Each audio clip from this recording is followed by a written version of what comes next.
आज MGC public school के annual function में इस विद्यालय में जो वाग्वेदी वाग्देवी माँ सरस्वती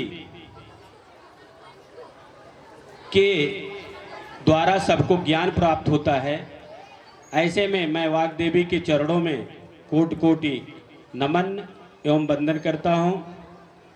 इस श्लोक के माध्यम से मैं उनके चरणों में एक वंदना प्रस्तुत करता हूँ। शुक्लाम ब्रह्म विचार सार परमा माध्यम जगत व्यापिनी वीणा पुस्तक धारणिम अभयदाम जाड्यांधकारा पहामस्ते अस्फाटिक मालिकाम विदितिम पद्मासने संस्थाम वंदेताम परमेश्वरी भगवतीम बुद्धिम प्रदाम शारदाम। आप सभी लोगों को माँ के चरणों में स्वयं शीश झुका देना चाहिए इस श्लोक के साथ, जिससे सभी के मन मस्तिष्क में उतर करके माता जी सबको ज्ञानवर्धन कर देती हैं। इसलिए यहाँ पर सारे लोगों को द्वारा उनके चरणों में शीश झुका करके प्रार्थना कर लेनी चाहिए। ऐसे में आज इस कार्यक्रम के हमारे मुख्य अतिथि रहे, जो कि अपना उद्बोधन देकर उनको एक कार्यक्रम में जाना था, अपना उद्बोधन दे करके यहाँ से जा चुके हैं।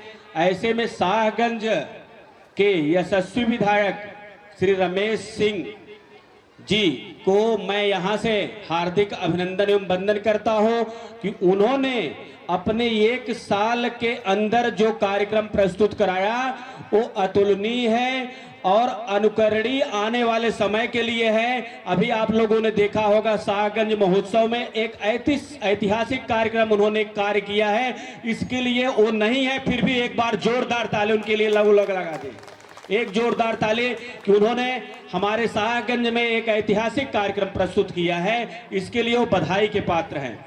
इसके पश्चात यहाँ इस कार्यक्रम के जो है प्रबंधक श्री हरीश उपाध्याय जी हैं, मैनेजमेंट जो डायरेक्टर हैं माननीय उपाध्याय जी हैं, यहाँ के प्रधानाचार्य राम निरंजन जी हैं, सूरज उपाध्याय कोऑर्डिनेटर, बड़ी प्लानिंग करके इस कार्यक्रम को ऑर्गेनाइज कराए।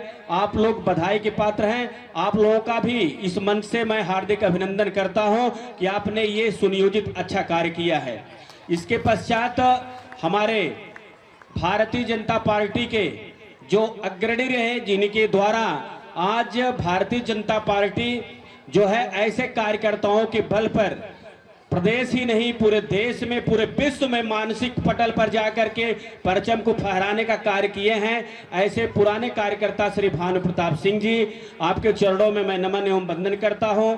पार्टी के वरिष्ठ भाजपा पदाधिकारी श्री ब्रिजेश प्रकाश तिवारी उर्फ साधु भाई साहब, आप भारतीय जनता पार्टी के पुरोधा रहे, आप बड़े ही कर्मठशील आज भी रहते हैं, आपका हार्दिक अभिनंदन वंदन करता हूं, बड़े भाई हैं। और अरसिया मंडल के कुशल एवं कर्मठी हमारे मंडल अध्यक्ष श्री भीम सिंह भोले जी, आपका इस मंच से हार्दिक अभिनंदन एवं वंदन करता हूं। तत्पश्चात इस कार्यक्रम को विभिन्न प्रकार से अपनी लेखनी से जो है समाज के बीच में प्रस्तुत करने वाले हमारे पत्रकार बंधु यहाँ पर उपस्थित हैं। ऐसे में मैं श्री कमलेश तिवारी मुन्ना, जो अमर उजाला के बड़े ही विद्वान हमारे पत्रकार हैं, उनके बगल बैठे श्री संतोष दीक्षित दैनिक भास्कर से बड़े ही विद्वान पत्रकार हैं, और एक पत्रकार जो हिंदुस्तान के लगातार अपना लेखनी से मजबूती से समाज में अपनी एक छवि बनाए हुए श्री प्रणय तिवारी जी, आप सभी का। इसके पश्चात कुछ लोग यहाँ आकर के पत्रकार चले गए, जैसे 1 लाख भाई जी थे, और जो भी सारे लोग यहाँ पर आए हुए हैं पत्रकार भाई, 1 लाख भाई चले गए, मनोज यादव जी जो प्रधान मंच पर बैठे हैं, आप सभी का मैं हार्दिक अभिनंदन एवं वंदन करता हूं। चौबाहा से अखिलेश भाई साहब, आशीर्वाद दीजिए कि आपके हृदय में विद्यमान वो ईश्वर है जिसके लिए यहाँ पर सब आए हुए हैं। धन्यवाद। जैसा कि आज ये कार्यक्रम आयोजित किया गया है और एनुअल फंक्शन जो होता है विद्यालय की एक रूपरेखा होती है।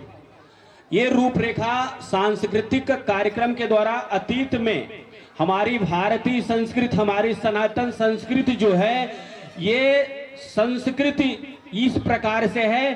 संगीत का उस समय ऐसा बोलबाला था कि आज की दुनिया में, आज के परिवेश में संगीत अभी वहां तक नहीं पहुंचा है जो हमारे पुरातन संस्कार सनातन संस्कृति में थे।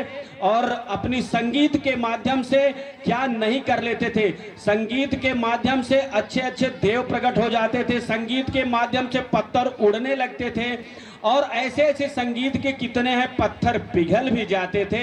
ऐसा पुरातन हमारे सनातन संस्कृति में विदित था। और आज हम विद्यालयों के माध्यम से कई ऐसे सामाजिक कार्यक्रम के माध्यम से सांस्कृतिक कार्यक्रम को आयोजित करते हैं, जिसकी कड़ी में हमारी विद्यालय की जितनी भी संस्थाएं हैं अग्रणी भूमिका निभाते हुए उस सनातन संस्कृति को अक्षुण्ण रखने के लिए ये कार्यक्रम, सांस्कृतिक कार्यक्रम का आयोजन करते हैं।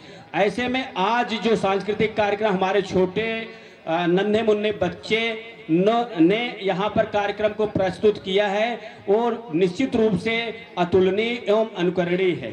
ये छोटे बच्चों के लिए निश्चित रूप से प्रेरणा स्रोत है। विद्यालय के माध्यम से अपनी रूपरेखा प्रस्तुत करते हैं। हमने एक वर्ष में बच्चों को क्या सिखाया है, और सिखाने के पश्चात अभिभावकों के बीच में वो कार्यक्रम प्रस्तुत किया जाता है। क्षेत्र के संभ्रांत व्यक्तियों के बीच में वो कार्यक्रम प्रस्तुत किए जाते हैं, जिससे हमारा अभिभावक और क्षेत्र के सम्मानित लोग उस कार्यक्रम को देख करके ये अंदाजा लगाते हैं कि हमारे समाज में जो विद्यालय के माध्यम से शिक्षा दीक्षा प्रदान की जा रही है ये संतोषजनक है। इससे हम लोगों को एक आशा ही नहीं बल्कि पूर्ण विश्वास होता है कि विद्यालयों के माध्यम से हमारी भारतीय संस्कृति जो है, हमारी सनातन संस्कृति जो है, हमारे विकास की जो कड़ी है, हमारे बच्चे आगे आने वाले दिनों में इसको विरासत के रूप में उठा लेंगे। इसमें कोई दो राय नहीं है। ये विद्यालय की भूमिका अग्रणी होती है, इसमें कोई बताने में हमें संकोच नहीं है। और विद्यालय में सदैव संस्कार दिए जाते हैं। आप ध्यान से देखिए, कभी भी माता पिता एक होता है, दूसरा अपना गुरु होता है। माता पिता सोचते हैं कि हमारा बच्चा कोई गलत कार्य न करे, सोचते हैं कि नहीं, सारे अभिभावक बैठे हैं, कोई नहीं सोचता कि गलत काम करे। हमारा बच्चा पढ़े, सभी लोग सोचते हैं कि नहीं सोचते हैं, बताइए, सोचते हैं। और उसी की कड़ी में आपकी दुनिया में, आपके पास पड़ोस में आपका बच्चा आगे बढ़ता है तो पड़ोसी हो सकता है ईर्ष्या कर ले, लेकिन गुरु क्या करता है, आपके बच्चे के अंदर छिपी हुई प्रतिभा को बाहर निकाल करके समाज में अग्रणी श्रेणी में भेज देता है, देश का नेतृत्व करने के लिए भेज देता है। ऐसा हमारा गुरु होता है जो कि अंधकार से प्रकाश की तरफ ले जाने का कार्य करता है। ऐसा हमारा गुरु है। और ऐसे विद्यालय तो अतुलनीय इसलिए होते हैं कि जो इंटरमीडिएट के बच्चे होते हैं, जो डिग्री कॉलेज के बच्चे होते हैं, वहां पर तो बोध वाले जाते हैं, जिनको कुछ ब्लैक बोर्ड पर बोल करके सिखाया जा सकता है, बोला जा सकता है, वो सीख लेते हैं। लेकिन ये छोटे छोटे जो नन्हे मुन्ने बच्चे हैं, ये अबोध है, हमारा अभिभावक अबोध देता है। कृपया शांत रहिए। शांत रहने से कुछ सीख मिलती है, जिससे अपने घर जाकर के अपने बच्चे के बारे में कुछ अच्छी चीजें बता सकते हैं, आगे बढ़ने के लिए प्रेरित कर सकते हैं। ऐसे में ये अबोध बच्चे आप भेजते हैं। अबोध का मतलब आपका बच्चा अभी 3 साल का हुआ, 4 साल का हुआ, 5 साल का हुआ है, आप यहाँ भेज देते हैं और अपेक्षा हमारे गुरुजनों से करते हैं कि ये हमें तत्काल IAS और PCS बना दे। तो आप सोचिए कि उनको बोलने के लिए अबोध आपने दिया है। आपके बच्चों को इन्होंने ज्ञान भर करके तब इंटरमीडिएट के कॉलेज में भेजते हैं, जहां पर वो अपने बातों को फैलाता है, जहां पर उनको सीखने के लिए बाध्य करता है। ऐसे में यह विद्यालय और भी अनुकरणीय है। विदेशों में हमारे जो नवजात बच्चों के लिए, जो छोटे बच्चों के लिए विद्यालय होते हैं, उनके लिए थोड़ी सी अलग व्यवस्था की जा रही है। लेकिन इसके बाद जब से आपको बताने में मुझे संकोच नहीं है, जब से भारतीय जनता पार्टी की सरकार बनी है, तब से छोटे बच्चों के लिए चाहे सरकारी विद्यालय हो चाहे प्राइवेट विद्यालय हो, नई शिक्षा नीति को लागू करके पूरे देश में एक सिलेबस बना करके, चाहे केरला का बच्चा हो, चाहे कन्याकुमारी का बच्चा हो, चाहे आसाम का बच्चा हो, चाहे गुजरात का बच्चा हो, एक सिलेबस पढ़ करके, एक परीक्षा दे करके वो आगे बढ़ सकता है। इसमें भारतीय जनता पार्टी ने ऐसी नई शिक्षा नीति बनाई जिसके द्वारा अब ये नहीं कहा जा सकता कि दक्षिण भारत में एनसीईआरटी चली और हमारे यहाँ नहीं चली, हमारा बच्चा फेल हो गया।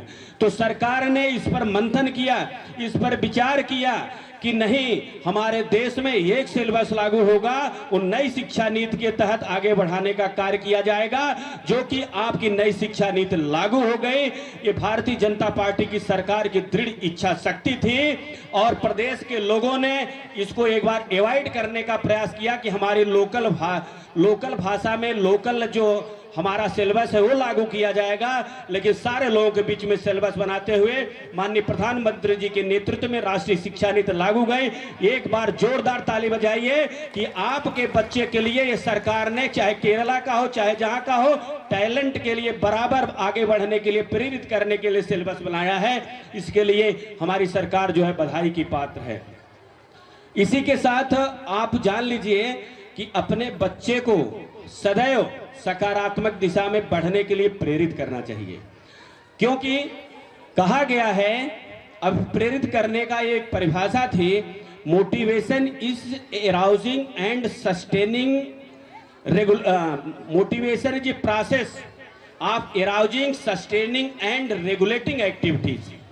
ये चीज क्या होता है, किसी बच्चे को सिखाने के लिए हमें उसे उद्वेलित कर देना चाहिए, उसे उत्साहित कर देना चाहिए और उसके अंदर एक ऐसी भूख पैदा कर देना चाहिए कि जिसके द्वारा हम आगे बढ़ने के लिए उसे प्रेरित करें। उसके बाद क्या होता है, अराउज करने के बाद उसे सस्टेन कर दीजिए। रात में सपना देखें कि हम आने वाले दिनों में पढ़ करके कलेक्टर बन जाएंगे, आने वाले दिनों में मैं ये बिजनेस करके ये बन जाऊंगा, आने वाले दिनों में मैं ये कार्य करके इतना बड़ा कार्य कर जाऊंगा।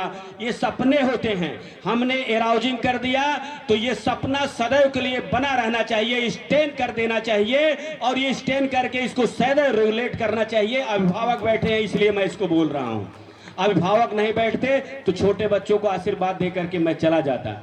लेकिन ये अभिभावक की जिम्मेदारी है, गुरुजनों की जिम्मेदारी है, उसके अंदर भूख पैदा कर दीजिए, उद्वेलित कर दीजिए और वो उद्वेलन बना रहना चाहिए जब तक वो सफलता को ना प्राप्त कर जाए। और ऐसा प्राप्त करने में उसे कम से कम आप समय लगेगा 20 से 25 साल।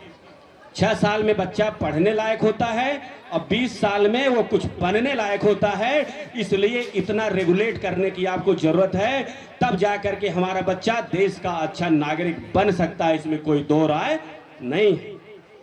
अभी हमारे बीच में शाहगंज नगर पंचायत के हमारी बड़ी ही कर्मठ बहन और अध्यक्ष श्रीमती गीता जायसवाल जी आए हुए हैं। मैं इस मंच की तरफ से हार्दिक अभिनंदन करता हूं। हमारी भारतीय जनता पार्टी के बगल में बैठी हमारी बहन, उनका भी मैं हार्दिक अभिनंदन करता हूं। और शिक्षा के क्षेत्र में आप लोगों ने जो एक मुकाम हासिल किया है, निश्चित रूप से आप बधाई के पात्र हैं। और शिक्षा के क्षेत्र में आकर के हम सामाजिक गतिविधियों को करने का प्रयास करते हैं। एक शिक्षाविद ने कहा था, शिक्षा एक वह सामाजिक प्रक्रिया है जिसके द्वारा हम समाज को कुछ देने का प्रयास करते हैं, उसके साथ साथ मुझे कुछ प्राप्त भी होता है और प्राप्त होने के बाद समाज के कल्याण के लिए भी मैं ऐसा कार्य करता हूं। यह शिक्षा की एक बहुत बड़ी चीज है, समाज को कुछ देने का कार्य किया जाता है। बच्चों का कार्यक्रम जो है, बच्चे तैयार हैं।